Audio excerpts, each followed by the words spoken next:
Bonjour, aujourd'hui vous allez entendre une histoire incroyable. De quoi les femmes ont-elles besoin? De l'argent, de l'adrénaline, du bonheur, de l'harmonie? J'ai déjà 52 ans, mariée depuis presque 30 ans, mais je ne comprends toujours pas ce dont ma femme a besoin exactement. C'est un G.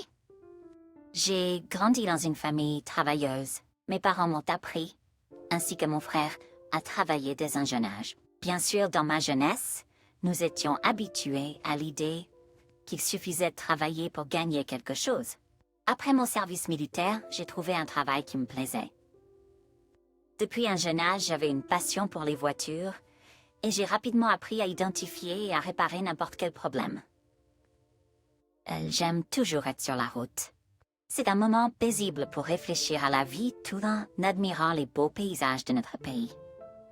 Je travaillais dans un garage local où j'avais toujours un revenu stable. Le soir, nous les jeunes, nous rassemblions dans la rue et nous nous amusions sans les distractions d'Internet et des téléphones portables. C'est lors d'une de ces soirées que je l'ai remarqué. Ma future femme. On aurait dit que c'était hier qu'elle courait avec les autres filles dans la rue. Et maintenant, elle avait éclos en une beauté éblouissante. Elle s'asseyait sur un banc avec ses amis discutant et riant, et je ne pouvais m'empêcher de remarquer qu'elle me regardait. Et qui pourrait lui en vouloir? Elle mesurait 180 cm avec des cheveux noirs de jais et pas un gramme de trop. Elle s'était transformée en un si joli visage avec des cheveux blonds aux épaules, une silhouette élancée et une taille moyenne. Comment ne pas tomber amoureux d'elle? Nous avons commencé à sortir ensemble et les choses ont avancé.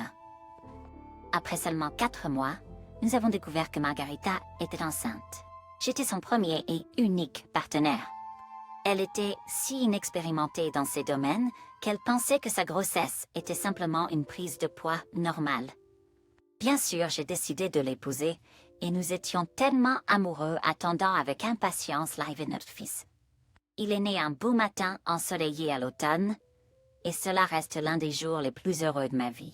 Il était mon portrait craché, et j'étais tellement reconnaissant envers Margarita de m'avoir donné un fils. À Wesley Civil, Covenant de mes une vie de famille simple. J'allais travailler et je subvenais aux besoins de ma famille. Ma femme m'a épousée juste après le lycée et n'a pas poursuivi d'études supérieures, mais elle a consacré tout son temps à notre famille. Elle s'occupait de la maison, élevait notre fils et était une merveilleuse épouse. Le temps a passé si vite et avant que nous le sachions, notre fils était sur le point de terminer ses études. Margarita et moi travaillions ensemble dans une boulangerie, moi en tant que chauffeur et elle dans la boutique. C'est pendant cette période que j'ai remarqué des changements chez elle.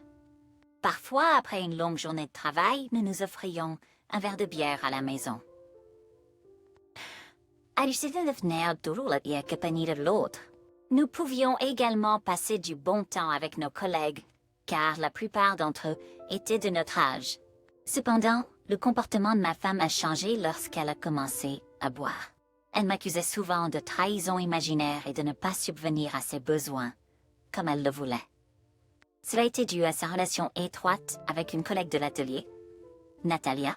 Natalia est une femme attirante de 30 ans qui essayait toujours de prendre le contrôle et de donner des conseils non sollicités à tous ceux qu'elle rencontrait. Elle se vantait du salaire élevé de son mari, de leurs vacances luxueuses et de sa capacité à acheter tout ce qu'elle voulait. Un jour, alors que nous célébrions l'anniversaire d'un collègue, je suis sortie pour une pause cigarette. Natalia m'a rejoint et m'a avoué qu'elle s'intéressait à moi et voulait avoir une liaison. J'ai été choquée et je lui ai immédiatement dit que j'étais heureusement mariée et que je n'avais aucun intérêt à tromper. En réponse, Natalia a ri cruellement et m'a craché au visage, me traitant de fou et m'accusant d'avoir déjà des cornes. Elle est ensuite partie en trombe, me laissant perplexe. D'un côté, j'étais perturbée par ses paroles, mais d'un autre côté, je ne pouvais m'empêcher d'admirer sa confiance en elle. J'ai calmement fumé une cigarette et j'ai décidé de raconter l'incident à ma femme, Margarita, le lendemain. Le lendemain matin, ma femme et moi nous sommes réveillés avec de terribles maux de tête.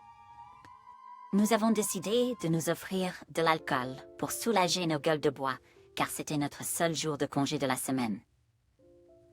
J'ai rapidement pris du saucisson fumé et du fromage dans le frigo pour grignoter pendant que Margarita réchauffait des restes de pommes de terre sur la cuisinière. Elle cuisinait toujours de délicieux repas pour moi et je me suis régalée de tous ces plats, ce qui a entraîné un petit ventre que j'avais acquis au fil des ans. Margarita avait une règle selon laquelle la table devait toujours être entièrement dressée, même s'il n'y avait que nous deux pour le petit déjeuner. C'était une merveilleuse épouse et maîtresse de maison. Une fois que tout était prêt, nous avons pu nous détendre et profiter de nos boissons sans aucune interruption. Nous avons évoqué la soirée précédente, discuté des facéties de nos collègues et parlé du comportement d'un employé en particulier. C'est alors que je me suis souvenu de ma conversation avec Natalia. J'ai jamais de secret pour ma femme, donc j'ai tout raconté. Alors que je tendais la main pour prendre un autre morceau de nourriture, je ne pouvais m'empêcher de me sentir reconnaissant envers ma femme aimante et compréhensive. Avec du fromage et une fourchette, je m'attendais à ce que Margarita se moque de cette histoire et dise que c'était toute l'invention de son ami. Mais il y avait un silence troublant. J'ai levé la tête pour regarder ma femme et j'ai vu de la panique ou de la peur dans ses yeux. Elle a rougi et n'a même pas essayé de nier quoi que ce soit. J'ai attendu quelques minutes en la regardant droit dans les yeux. Et puis mon bien-aimé, la seule et unique personne, a commencé à parler. Avec Oleg, notre autre chauffeur, elle a appris à le connaître mieux, après tout, cette maudite Natalia. Pendant que je livrais du pain au point de vente, il tournait constamment autour de la moitié des belles femmes de notre boulangerie. Oleg était grand, mince et blond. Il aimait beaucoup plaisanter et il savait aussi charmer les femmes avec des compliments banals. Mais nos femmes étaient très touchées par ses paroles. Chez lui, il avait une jeune femme enceinte de leur premier enfant. Vrai, Oleg avait déjà 2 filles de son premier mariage. À chaque fête, il disait toujours que le mariage le plus fort était le 4e et que les 3 premiers étaient, oui, de l'expérience. Et en faisant un clin d'œil aux femmes, il disait que tout était encore devant lui. Et donc, il y a environ un mois, j'étais à la maison en congé maladie. Il s'était gravement blessé à la jambe en réparant sa voiture. Mais Margarita était au travail. Il y avait moins de travail ce jour-là et elle est partie plus tôt. Oleg s'approcha d'elle dans la salle de dressing et lui proposa de la ramener chez elle. Elle accepta immédiatement car elle ne voulait pas rentrer à pied. Une légère pluie commença à tomber. En montant dans sa voiture, il les prévint qu'il s'arrêterait à son garage en chemin car il devait y récupérer quelque chose. Ma femme n'y voyait pas d'inconvénient car cela serait beaucoup plus rapide que de rentrer à pied et mes jambes étaient déjà endolories après une journée de travail. 10 minutes plus tard, ils s'arrêtèrent devant la grande porte en fer du garage. Là, Oleg, se tournant vers Margarita, lui proposa de voir le rêve de toute sa vie. Elle se demandait ce que cela pouvait être, et tous deux entrèrent dans la pièce. Là, il était clair que le propriétaire aimait cet endroit. À gauche, il y avait de hautes étagères avec différents outils. Juste en face d'elle, la femme vit quelque chose recouvert d'un tissu fleuri, et au premier abord, elle fut surprise de voir un grand et beau canapé dans le coin. Oleg expliqua tout simplement. Quand il veut échapper aux colères de sa femme enceinte, il vient ici et passe la nuit dans une atmosphère calme. L'homme s'approcha de quelque chose de recouvert et tira brusquement le tissu. Margarita vit une moto de sport, belle bien sûr, brillante, noire, mais la femme était toujours indifférente à ce type de transport. Margarita dit que c'était beau simplement par politesse, et les yeux d'Oleg brillaient de bonheur à cause de cet achat cool. Et puis l'homme proposa de laver la moto, sortant une bouteille de vin de l'étagère. Ma femme accepta le verre qu'il lui tendit, et ils discutèrent de différents sujets, jusqu'à ce qu'ils aient tout fini. Là, Oleg s'approcha de Margarita, la serra dans ses bras et l'embrassa fermement sur les lèvres. Au début, sa femme le repoussa, mais après une minute, elle céda. Elle dit qu'elle ne s'était jamais sentie aussi bien, qu'il était un amant merveilleux, et Margarita le rencontra 2 fois de plus. Ma femme se tut pendant 1 minute, puis dit qu'elle m'aimait toujours, et que cette aventure ne signifiait rien. Je ne sais pas d'où je tirais toute la patience avec laquelle j'écoutais cette histoire. Mais maintenant, en regardant ma seule bien-aimée avec des yeux différents, le sang me monta à la tête, obscurcissant mes yeux. Et je lui ai rapidement dit de partir. Ma femme ne m'avait jamais vue comme ça, et après un court moment, elle sortit de la maison. J'avais des images de sa trahison dans la tête. C'était un coup de poignard dans le dos. Je ne pouvais même pas imaginer comment il était possible de supporter toute cette douleur, cette colère et ce ressentiment.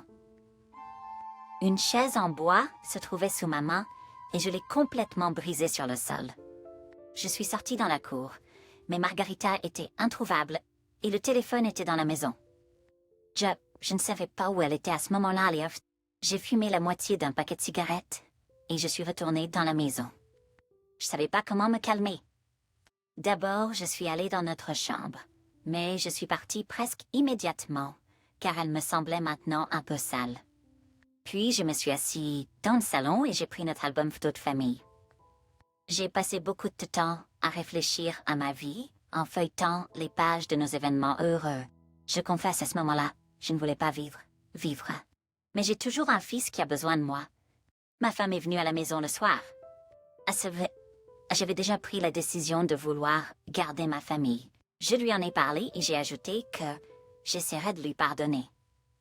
Margarita a pleuré amèrement et a dit qu'elle ne voulait en aucun cas me blesser, qu'elle m'aime beaucoup et que cela ne devrait plus jamais arriver. Plusieurs années ont passé. Notre fils est maintenant complètement indépendant et travaille dans une grande ville à un poste bien rémunéré. Il a une belle petite amie.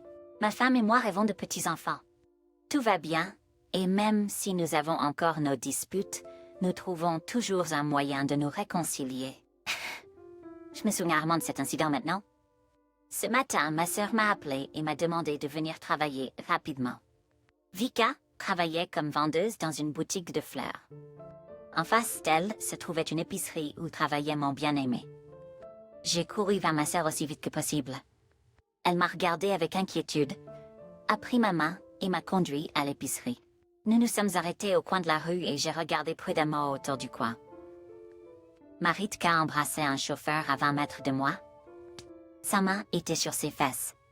Ma sœur m'a tiré par la manche et a dit qu'elle en avait assez de voir de telles scènes et que cela durait depuis des années. Seuls les chauffeurs changent. Une fois de plus, j'ai ressenti une vague de douleur et mes yeux se sont assombris. J'ai eu beaucoup de chance que Vika soit avec moi. À ce moment-là, elle a rapidement attrapé ma manche et a chuchoté que je devais faire quelque chose à ce sujet, mais pas de bêtises. Et puis j'ai eu un plan parfait dans ma tête. En jetant un coup d'œil autour du coin, j'ai réussi à voir ce couple entrer dans l'un des entrepôts. J'ai rapidement couru vers la porte, l'ai ouverte discrètement et j'ai sorti mon téléphone portable. Une semaine après cela, mon fils nous a annoncé son mariage. Je vais bientôt avoir un petit-fils ou une petite fille. Ils ont prévu de célébrer le mariage à la maison, sans beaucoup de parents. J'ai vécu cette période comme dans un brouillard. J'ai essayé de me comporter avec ma femme comme d'habitude. La seule chose était que je ne pouvais pas faire l'amour avec elle. Elle est devenue dégoûtante et sale pour moi. En raison des soucis pré-mariage, ma Kaita n'a pas fait attention. Aujourd'hui on joue. Même le soleil se réjouit avec nous de la création d'une nouvelle famille. Environ 60 parents et proches se sont réunis dans un merveilleux restaurant confortable. Des toasts, des salutations et des vœux aux jeunes mariés sont entendus. Enfin, la danse du jeune homme a été annoncée. La musique a joué, tout le monde s'est tu. En arrière-plan, un écran s'est allumé où des photos de mon fils depuis son enfance, de l'école et maintenant de sa remise de diplôme avec sa mère sont apparues. À ce moment-là, la musique s'est arrêtée et une vidéo des plaisirs amoureux de Margarita est apparue sur l'écran. Il y avait un silence complet dans la salle. Seule ma femme infidèle tournait la tête dans toutes les directions. Finalement, elle a croisé mon regard et a compris que c'était ma vengeance pour toute la douleur et la colère. Elle était rouge avec le regard d'un chien battu et a couru hors du restaurant. Quand nous sommes rentrés à la maison, ni ma femme ni ses affaires n'étaient là. Et maintenant, je berce ma petite fille bien-aimée. Dieu merci, j'ai un merveilleux fils et sa famille. Chers auditeurs, n'oubliez pas de liker et de vous abonner à notre chaîne. Cela me stimule pour sortir de nouvelles vidéos pour vous.